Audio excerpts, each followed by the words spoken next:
அம்பேத்கரை அவமானப்படுத்திய அமித்ஷாவை கண்டிக்க கூட வேண்டாம், வலியுறுத்த கூட இபிஎஸ்க்கு மனமில்லாமல் அமைதி காத்து வருவதாக அமைச்சர் ரகுபதி தெரிவித்திருக்கிறார்.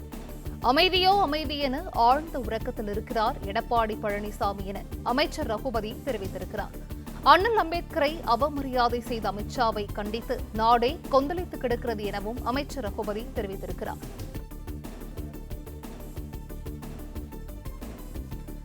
அம்பேத்கரை அவமானப்படுத்திய அமித்ஷாவை கண்டிக்க கூட வேண்டாம், வலியுறுத்த கூட இபிஎஸ்க்கு மனமில்லாமல் அமைதி காத்து வருவதாக அமைச்சர் ரகுபதி தெரிவித்திருக்கிறார்.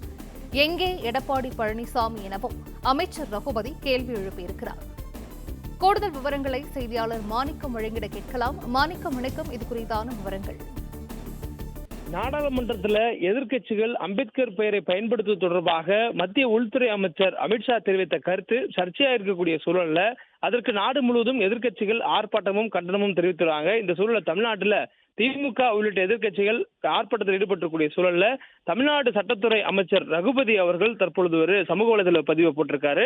அந்த வலைதள பதிவுல தமிழ்நாடு எதிர்க்கட்சி தலைவர் எடப்பாடி பழனிசாமி எங்கே இருக்கிறார் என்ற கேள்வியும், குறிப்பா அம்பேத்கர் குறித்து அமித்ஷா அவர்கள் பேசியதற்கு கண்டிக்க கூட வேண்டாம், வலிக்காமல் வலியுறுத்த கூடவா மனமில்லை, அமைதியோ அமைதி என ஆழ்ந்த உறக்கத்தில் இருக்கிறாரா பழனிசாமி என்ற ஒரு துணியில் அவர் இந்த பதிவிட்டிருக்கிறார்.